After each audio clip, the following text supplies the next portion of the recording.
Hey, this is Dr. Berry.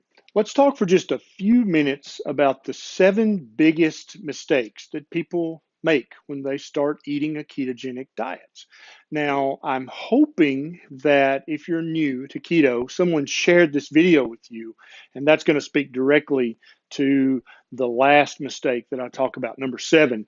But if you know somebody who's new to the ketogenic way of eating, who's trying to eat keto and they're having trouble, please consider sharing this video with them. It could make all the difference in the world. It could be the difference between them giving up and going back to the stupid American diet or them being successful on their keto journey. So please share this if you know someone who could benefit from it. Now, let's jump right into the 7 biggest mistakes that I see newbies make when they're trying to eat keto.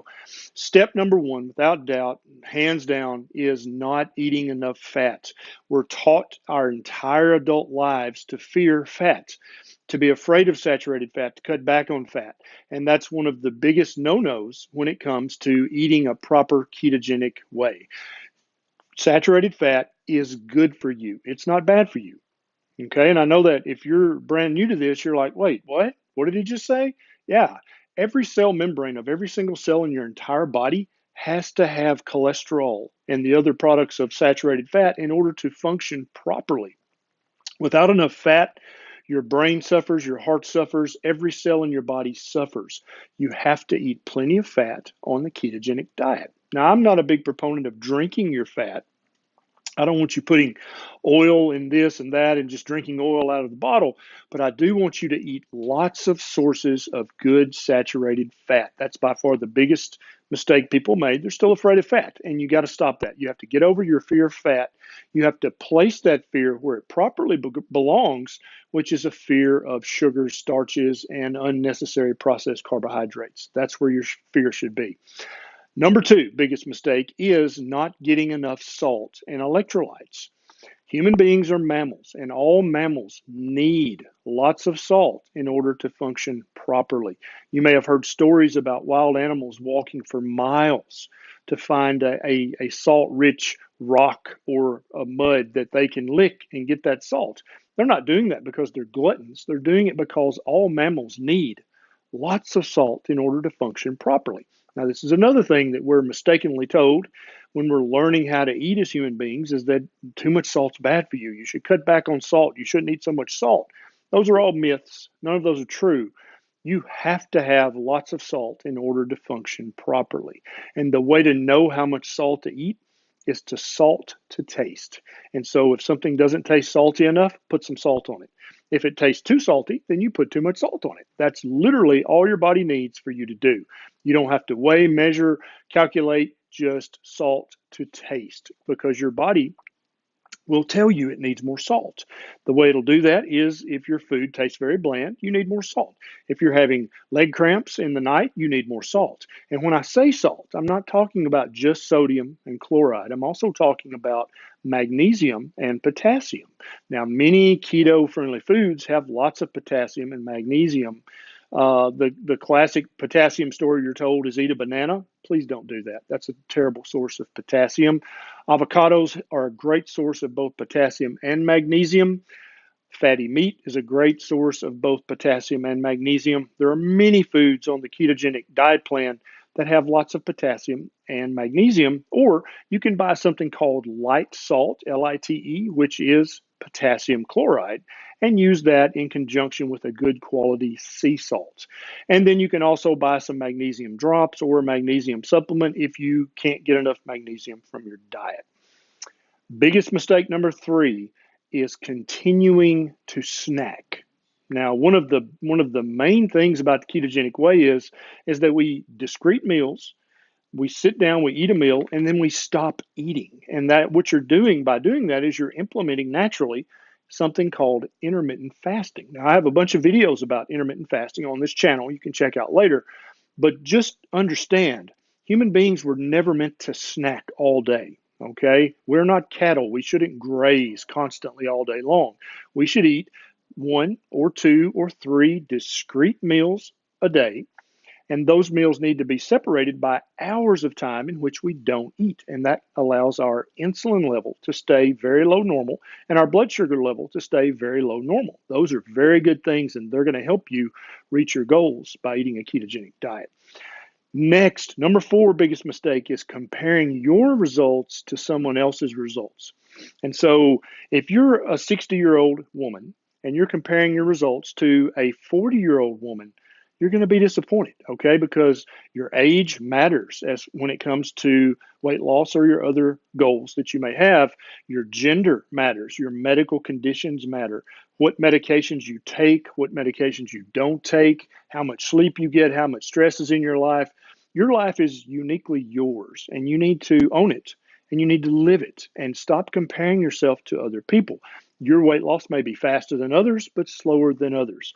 That's okay because you're headed towards your goals. You're not trying to reach their goals. So that can be very discouraging if you're trying really hard and you look and your next door neighbor has lost twice as much weight as you. Stop comparing yourself to others. That's just a recipe for disaster. Next is worrying about portion sizes or calories. Now, we've been trying to count calories as a method of weight loss for almost 100 years now. And you can see how well that's worked so far. We have the biggest obesity epidemic that humanity has ever suffered from. So it's safe to say that counting calories is a bad strategy for long term meaningful weight loss. The same goes for restricting your portion size. I mean, that's just seems to be a common sense thing to do if you're trying to lose weight or trying to improve your health is to eat smaller portions.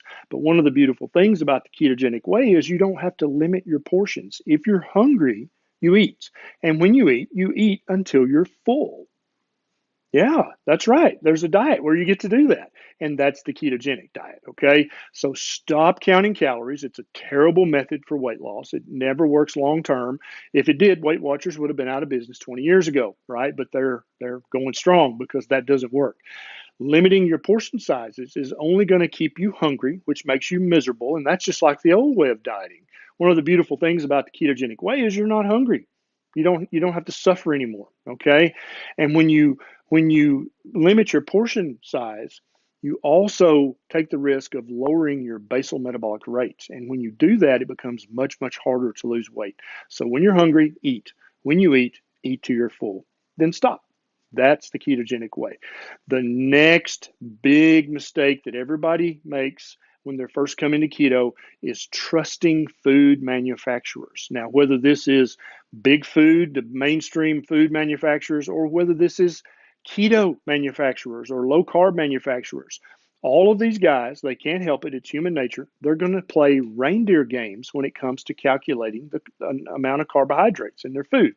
They're going to pick very creative names for sugar. They're going to call it things that you might not recognize as being sugar at all.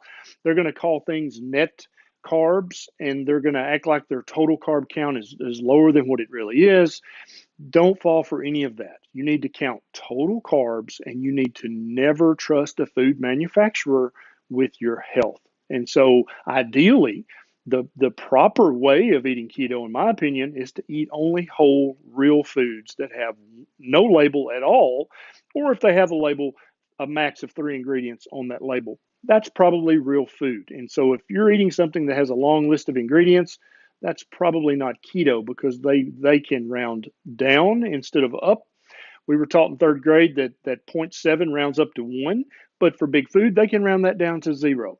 And so you cannot trust food manufacturers with your health. You have to eat real, whole, ketogenic foods. Now, number 7 is a huge mistake that so many people make. You want to go keto, your family's not on board, your friends are not on board, you try to go it alone.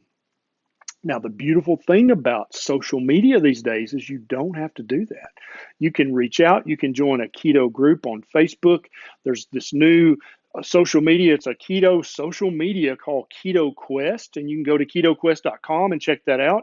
You can sign up. It's free, and you're among thousands of people who are trying to do the ketogenic diet, who are very friendly, very helpful. They'll reach out. They'll answer your questions. You may be able to even answer some of their questions, right?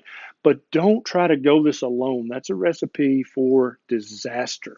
Now, There are many groups on Facebook. You can go and check out Instagram. There are thousands of people on Instagram who are using keto to change their life. Stop thinking you're in the forest alone. You're not. You've got friends. You just have to reach out to them. Okay. Now, if you enjoyed this video, please take a second and click the subscribe button. And there's a little button right beside it that looks like a bell. If you click that, every time I post a new video, you'll get a little notification. Okay. And also, I have an Instagram account that I try to post to several times a week. You should check that out maybe as well. All right, guys, this is Dr. Berry. I'll see you next time.